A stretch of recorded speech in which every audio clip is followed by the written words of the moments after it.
I ran out of recording time. I do that a lot these days. Okay, so back to flirting with my Chinese food. So I looked down at this plate and I figured, well, I'm going to eat some of it, but not even nearly finish. So I mentally portioned off about a fifth of what was on the plate, and I ate that. Then when I was done, I still had this huge plate of food. So I had the guy bring me 2 to-go boxes. I made a smallish amount to take to my mother and a largish amount to take to Grant. So I flirted, but I didn't sleep with it. I didn't eat the slices of pork that were on the top of it as well. And I love barbecue pork.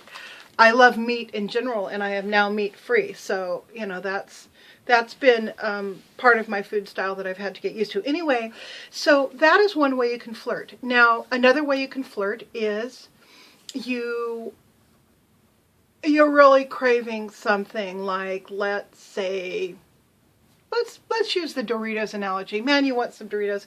Doritos are not part of your food style. They're something outside what you would normally eat now that you've developed your food style, but you want some.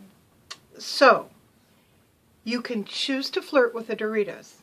And if you do so, you look at the back of the Doritos package and you figure out what is a serving of Doritos, how much sodium does it have, how many calories does it have. Okay, all right, well, it's got 149 calories in a serving. A serving is, I don't know, 9 chips, let's say. Well, it would probably be more like 7. Let's say it's 7 chips. And 149 calories. Let's just hyperbolically say that's what it is. I don't know what it is, but let's say that. And you say to yourself, well, okay. I sat around today because I wasn't feeling well. But I'm feeling good now, and tomorrow I'm going to be out doing my regular stuff. So I think I'm going to walk a little bit longer. I think I'm going to walk for maybe 10 minutes longer than I normally walk. So I think I can afford these Doritos. I can afford these Doritos. So I count out the 7 Doritos, and I eat them very, very slowly, enjoying every nuance of chemical poison that I'm putting into my mouth, loving all that. The wafts of orange powder that fill your nose like cocaine. I mean, I'm gonna savor those 7 chips to within an inch of their life. And then tomorrow I do walk the extra 10 minutes. No harm, no foul. I've put a little bit of crap into my body, but I eat healthy, organic vegetables and or meat if that's on my style. I'm almost, my body is clean enough that my liver and my kidneys can deal with this crap that I just put in my body. So, so that was cool. That was a flirt that made sense. But here's the problem with flirting, and it's the same if you're a girl flirting with previous lovers that you are no longer touching because now you're married. The problem with flirting is it's very, very easy to let it go too far. And most of us let it go too far. It's so non-intuitive to just choose 7 chips, figure out how much they cost, and pay your body back the next day with 10 minutes worth of walking. That is just really, that just kind of doesn't make sense in the way that we normally eat. So, be careful about your food flirting. Be very careful about it. Know what you're doing. Know what's going into your body. Understand the consequences. And then flirt accordingly if you choose to do so. I flirt still. I will probably always flirt.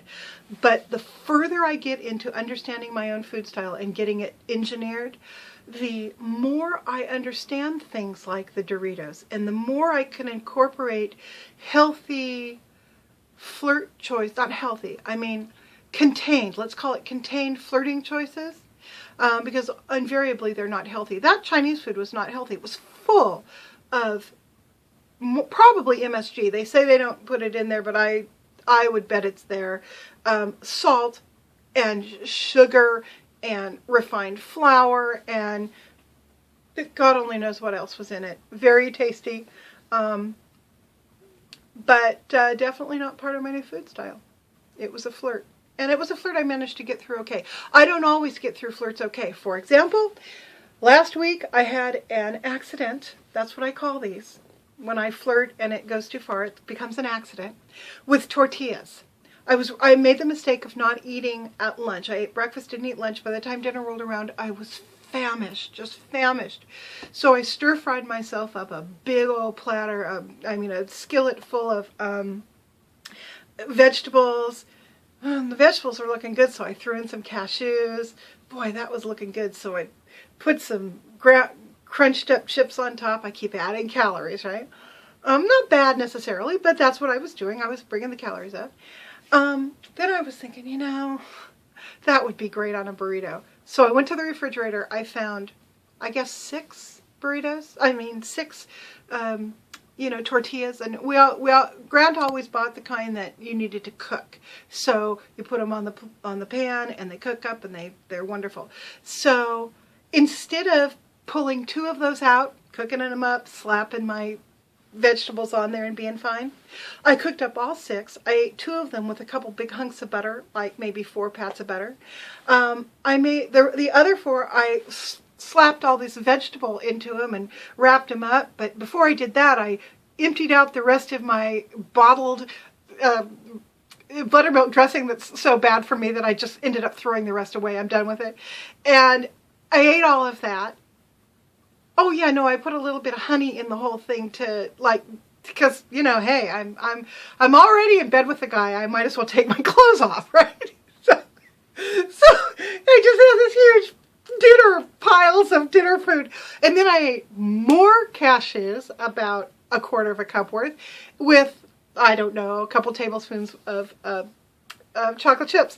So I had a real rendezvous with things that I shouldn't have eaten that much of. Not that tortillas are bad for me, but 6 of them are. 4 parts of butter is okay, but I'd already had my bulletproof coffee earlier in the day. I already had my fat, right? I didn't need to eat anymore. So that is one of the recent ways that I have made a mistake flirting. Should never have even looked at the tortillas. They were the gateway drug into my orgy of dinner that night. So I think I'm going to stop it here.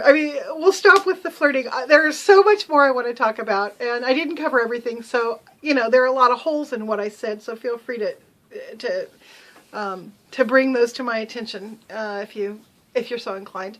But basically, what I'm trying to say is throw away everything you learned about how the diet industry is supposed to help you. Throw it out. Seek organic food. Make it at home yourself. Balance your calories with your fat, your protein, and your carbohydrate needs. Take a supplement, for God's sake. Get a little extra vitamin C, a little extra vitamin D3, unless you live in Florida or Hawaii. Engineer for yourself a food style that will allow you to gain life from the day you make this decision till the day you die, from whatever you die of. And know that it's a permanent solution to your weight problems. Your weight problems will disappear. Guaranteed. Also, don't try to lose it too fast. Our skin will bag and sag when we lose weight. 20-year-olds who are 100 pounds overweight who lose it have saggy skin. It doesn't matter. It's going to happen. The skin will eventually shrink to a certain point. It's probably never going to go back totally. You have to accept that. I don't know. Make sure your credit's real good so you can have some surgery. Or, think about selling grandma's diamond ring if you want to have a tummy tuck. Whatever you got to do to deal with that if that bothers you at the end. But from here forward, decide that that's not going to bother you. Decide that you would rather have, gubby arms, all of this crap that's going to happen. Accept that that's going to be part of it. And wear it like a badge. Wear it like that is your sorority pin, your sorority ring. It's your concentration camp numbers. It's what shows you survived and you belong to a group of people that got through. Sororities and concentration camp numbers are a very strange combination. Pardon that. What I'm trying to say is it shows you belong to a club, all right? I think the concentration camp numbers make more sense because it's a club that requires survival, it requires determination, it requires prayer to whatever you believe in, it requires total commitment. So, I'm going to end it on that, and I hope everybody's having a great day. I've got more things to do. I've got a haul a coyote mail that I'm going to film in just a minute. So, have a wonderful day, you guys. Love you all. Bye.